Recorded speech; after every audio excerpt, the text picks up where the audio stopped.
Somewhere in the Greek interior, a long way from any coastline, an old man is walking with an oar over his shoulder. He is not going to a ship. There is no ship. There is no water. That is the entire point. He has been told to keep walking inland until he reaches people so far from the sea that they have never seen salt water, never tasted it, never lost anyone to it. People who eat their food unsalted. And when one of them looks at the thing on his shoulder and asks him why he is carrying a winnowing fan, a farm tool, for throwing grain into the wind to separate it from the chaff, that is where he stops. That is the place. He plants the oar upright in the soil like a post, and he kills 3 animals there, a ram, a bull, and a boar. Not to a god of the fields, to Poseidon, to the sea, in a place that has never heard of it. Then he is supposed to go home and die peacefully in his bed, an old man surrounded by a prosperous people. You have probably never heard about the oar. That is not an accident of retelling. It is in Hohmer. It is in the Odyssey in the 11th book, roughly halfway through the poem, and Odysseus is told about it before he has set foot on Ithaca, before the suitors, before the bow, before Penelope. Long before the ending, everyone knows. And here is the thing that ought to bother you.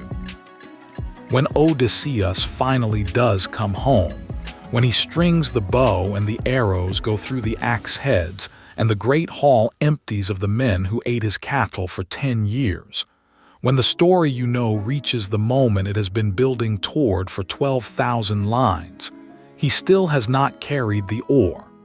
Hohmer knows this. Hohmer has Odysseus tell Penelope about it, in bed, on their first night together in 20 years. Book 23.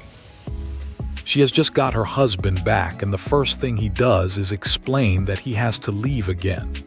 So the Odyssey does not end when Odysseus gets home. The Odyssey ends where the poem stops. Those are 2 different things. The Greeks knew that. They had more of this story than we do. They had a whole sequence of epics that continued past the last line of Hohmer, into the years after the homecoming, into how the man actually died, and who killed him and why. Almost all of it is gone now. What survives is a summary of a summary, 2 lines of original verse, a lost tragedy we know only by its title, and a prophecy in Hohmer that depends entirely on how you translate a 2-word phrase in ancient Greek.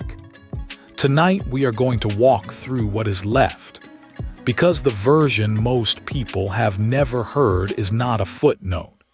In antiquity, it was the ending. Let us be fair to the popular version first, because it is not wrong. It is just short. The story most people carry in their heads goes like this. Troy falls. Odysseus, the man who thought of the horse, sets out for home. It takes him 10 years. He is blinded by the Cyclops, or rather, he blinds the Cyclops, Polyphemus, and in doing so earns the hatred of Polyphemus's father, Poseidon, who is the sea, and who therefore owns every mile between Odysseus and Ithaca. Along the way, the Lotus Eaters, the Bag of Winds, the cannibal Strigiohneons, Surc on Eeea, the underworld, the Sirens, Scylla and Charybdis, the cattle of the sun. His crew dies, all of it, every man. He spends 7 years on Calypso's island. He washes up naked on Phaeacia and tells the whole story to a king at dinner. Then he comes home disguised as a beggar. He finds 108 men, Hohmer counts them, 52 from Duelicaeum, 24 from Same, 20 from Zoesian, thus 12 from Ithaca, sitting in his house, eating his herds, courting his wife. He reveals himself. He kills them. He and Penelope go to bed. Athena stops the blood feud.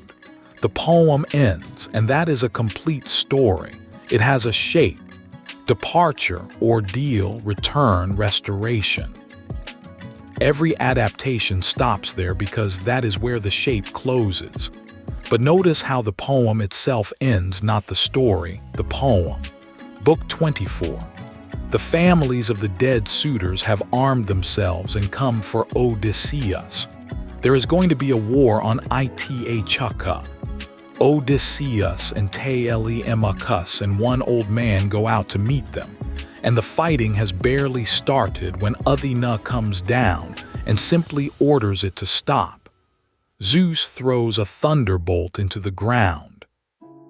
Everyone drops their weapons. The last lines of the Odyssey are a goddess imposing a truce by force, in a voice that terrifies the Ithacans into peace. That is not resolution. That is a hand coming down on a board that has not finished playing. Scholars have argued for 2,000 years about whether Book 24 is even original.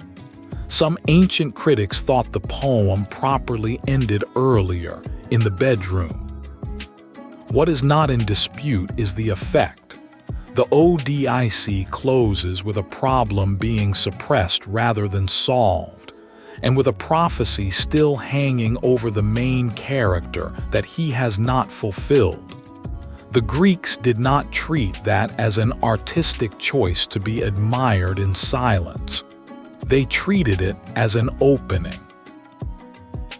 So let us go back to the prophecy and read it properly, because everything turns on it. Book 11. Odysseus has sailed to the edge of the world, to the grove of Persephone, where the rivers of the underworld meet, and dug a pit, and poured out honey and milk and wine and barley, and cut the throats of a black ram and a black ewe so the dead can drink. The souls come up out of the dark in crowds. He has to hold them off with his sword. He is not here for them. He is here for one man, Tiresias of Thebes, the blind prophet who is dead and who, alone among all the dead, has kept his mind. Everyone else down there is a shadow that has forgotten itself. Tiresias still knows things, and what Tiresias tells him is not really about getting home. Getting home takes about 4 lines. The prophecy is mostly about what comes after. He tells him about the oar. Go inland carrying an oar until you meet men who do not know the sea, who put no salt on their meat, who have never seen a ship with cheeks of red paint. When a traveler meets you and says you have a winnowing fan on your shoulder, Atheireloigon, the destroyer of chaff, stop. Plant the oar. Sacrifice to Poseidon. Then go home, sacrifice to all the gods in order, and here is the line. Death will come to you ex halos. 2 words, preposition and noun. And then Tiresias adds that it will be a gentle death. The word is abelaikros, soft, feeble, without violence, and that it will find him worn down by a comfortable old age with his people prosperous around him. Then the ghost walks away and Hohmer moves on. There are other dead people to meet. Odysseus's own mother is standing there waiting, and he has not yet realized she has died. Hohmer gives the death of his hero 1 line and lets it go. Now, ex halos. What does it mean? The obvious reading, the comforting one, the one a man who has spent 10 years being drowned by Poseidon desperately wants, is away from the sea. Your death will come to you far from the water. You will die on land, in bed, an old man. The sea has done all it is going to do to you. That is how Odysseus takes it. That is how most readers take it. That is how it is usually translated. But Greek prepositions are not that tidy. Ex with the genitive most naturally indicates a source. Out of, from, arising from, and halos is the sea. Read the phrase the way the grammar actually leans, and Tiresias is not saying your death will be far from the sea. He is saying your death will come out of the sea. Same two words, opposite futures, and nothing in the Greek forces you to choose. The Greeks knew which reading was correct because they had the sequel. It was called the Telegony. It was an epic poem, 2 books long, and it picked up exactly where the Odyssey stops, with the suitors buried and the prophecy unfulfilled. In antiquity, it was the recognized continuation. It was part of what modern scholars call the epic cycle, a sequence of poems that surrounded the Iliad and the Odyssey and filled in everything before and after them, from the wedding that started the Trojan War to the deaths of the men who survived it. Almost the entire cycle is lost.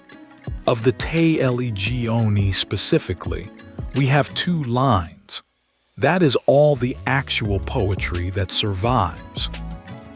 Everything else we know comes from a plot summary written by a man called Proclus in a work called the Tiresias, centuries later, a summary of a poem he may or may not have read himself. We are looking at this story through 2 panes of dirty glass. We are not even certain who wrote it. Some ancient sources credit Ugam of Cyrene in the 6th century BC. Others credit Ithaca of Sparta 200 years earlier. And there is a strand of ancient gossip claiming Ugam did not write it at all, that he stole it from the poet Odysseus and put his own name on it. The Greeks could not agree, and we cannot resolve it. That uncertainty is worth holding onto. Some of what follows may be very old and some of it may not be. Here is what Proclus says happened. Odysseus, you will remember, spent a year on Ithaca with Surc. Homer tells us that plainly and moves past it. What Homer does not tell us, what the Odyssey has no interest in, is that there was a child. His name was Telegony. It means roughly born far away. Born on an island in the west to a goddess in a house Odysseus had already sailed away from. He grew up without a father on an island where nothing ever changes, raised by a woman who turns men into animals. When he was grown, Surc told him who his father was. Athena, according to the summary, advised her too. And Surc gave him a weapon for the journey, a spear made by Hephaestus, the smith of the gods, and tipped not with bronze but with the barbed sting of a stingray. Think about that object for a moment. A creature of the seafloor, its venomous spine cut out and mounted on a shaft by the god of the forge. It is a piece of the sea, sharpened. Telegony sailed for Ithaca. He never got there not knowingly. A storm took him, the way storms take everyone in this story, and drove him onto a coastline he did not recognize. He had no idea where he was. So he did what a Homeric hero does on unfamiliar shore, and it is important to understand that this is not villainy. He raided. He started driving off the cattle. Cattle raiding is how heroes in this world announce themselves and feed their crews. Achilles does it. Nestor brags about it. It is ordinary. The cattle were his father's. The king of Ithaca came out of his own house to defend his own herds from a raider on his own beach, and the 2 of them fought, and neither one knew who the other was. The father did not recognize the son he had never seen. The son did not recognize the island he had sailed 20 years to find. Telegony put the spear into him. And so the venom of a sea creature mounted on a shaft, carried across the water by a boy born to a goddess of the sea's islands, entered Odysseus's body on the shore of the one place he had spent his whole life trying to reach. Ex-halos, out of the sea. Tiresias had not been vague. Tiresias had been exact. Odysseus simply heard the version he wanted. For most of the last 2 centuries, scholars have been rude about the Telegony. The standard verdict was that it is a late, clumsy, derivative poem that took a beautiful ambiguity in hohmer and flattened it into a literal-minded gimmick. Death from the sea. Fine, we shall give him a fish. It was read as the ancient equivalent of a bad sequel, technically canon, artistically embarrassing. That verdict has been challenged, and the challenge is grammatical rather than aesthetic. Jonathan Burgess, working on the audiences of the Tiresias prophecy, has made the argument directly. The Greek actually favors the Telegony's reading. X plus the genitive is the construction you use for a source, an origin, a thing coming out of another thing. If hohmer had wanted to say far from the sea, there were cleaner ways to say it. The comfortable translation is the strained one, which reverses the whole picture. It means the Telegony was not misreading hohmer. It means the Telegony knew a story that was already there, that hohmer's audience already had the death of Odysseus in their heads, and that hohmer, giving the prophecy one line and walking away from it, was doing something much colder than being ambiguous. He was letting his hero mishear a sentence in front of an audience that already knew how it ended. That is a dark piece of craft. The most famously clever man in Greek literature, the man hohmer calls polytropos in the very first line, a word that means literally of many turns, and which has been translated for centuries as cunning, resourceful, wily, and just as often as devious and shifty. That man is undone not by a monster but by a preposition. He outthought a cyclops and a witch and 108 armed men in his own hall, and he was beaten by a sentence. The Telegony was not alone in this, either. Sophocles wrote a tragedy called Odysseus Akaenthoplex, Odysseus wounded by the spine. 5th century BC, one of the 3 great Athenian tragedians, writing this exact death for the Athenian stage. That play is lost too. We have the title and fragments, but its existence tells us the story was mainstream enough for Sophocles to stage it. And Apollodorus, centuries later, records the same version in his Handbook of Myth, in the Ipitomi as the standard account. 3 independent witnesses to a death that almost nobody today has heard of. Then, much later and outside the Greek tradition entirely, Dante wrote a completely different ending. In the 26th canto of the Inferno, Ulysses is in hell, wrapped in flame, and he explains that he never went home at all. Not to Penelope, not to his son. He sailed west instead, past the Pillars of Hercules, out into the unmapped ocean, because he could not stop wanting to see what was there, and a storm took the ship down within sight of a mountain he did not live to reach. Dante did not read hohmer. Almost nobody in medieval Western Europe could. He built that ending out of Latin sources and his own theology. And 5 centuries later, Tennyson built a famous poem on top of Dante's version. And that poem is where a great deal of the modern image of a restless, unsatisfied Odysseus comes from. So there are at least 3 incompatible deaths in the tradition, and the one that has stuck in modern imagination is the one furthest from the Greek. So, what happened to Odysseus after he got home? The Greek answer is that he did not get to stay. There was still the oar and the walk inland, and the sacrifice in a country that had no word for the sea. And then, at some point after all that, the sources do not tell us how long, and we should be honest that they simply do not tell us. A young man he had never met came ashore in a storm and killed him with a piece of the ocean on the end of a stick. But the Telegony does not stop at the killing, and the last part is the part that stays with you. Telegony realizes what he has done. He is standing over the body of the father he crossed the sea to find, holding the weapon his mother gave him. And what he does then is take the body home, not to Ithaca, but back to Ea, back to Surc.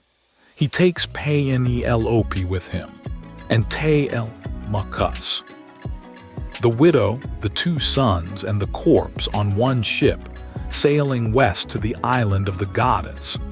And Surc, who has spent this entire story on the margins of somebody else's homecoming, makes them immortal, all of them. And then, according to the summary, Telegony marries Penelope, and Telemachus marries Surc. The son of Surc marries the wife of Odysseus. The son of Penelope marries Surc. Each boy marries the woman who was the other one's mother, and the whole tangled household that Odysseus spent 20 years failing to hold together is finally assembled in one place permanently and without him. That is where the ancient sequel ends, not with grief, with a household reorganized, made deathless and closed. We only know it because one man wrote a plot summary. 2 lines of the actual poem survived. Sophocles' version of the same story is gone entirely. Somewhere between the 6th century BC and now, the ending that Greek audiences would have taken for granted simply fell out of the world, and we were left holding the middle of the story and calling it the whole thing, which raises a question worth sitting with. Not what happened to Odysseus. What else did they know that we do not?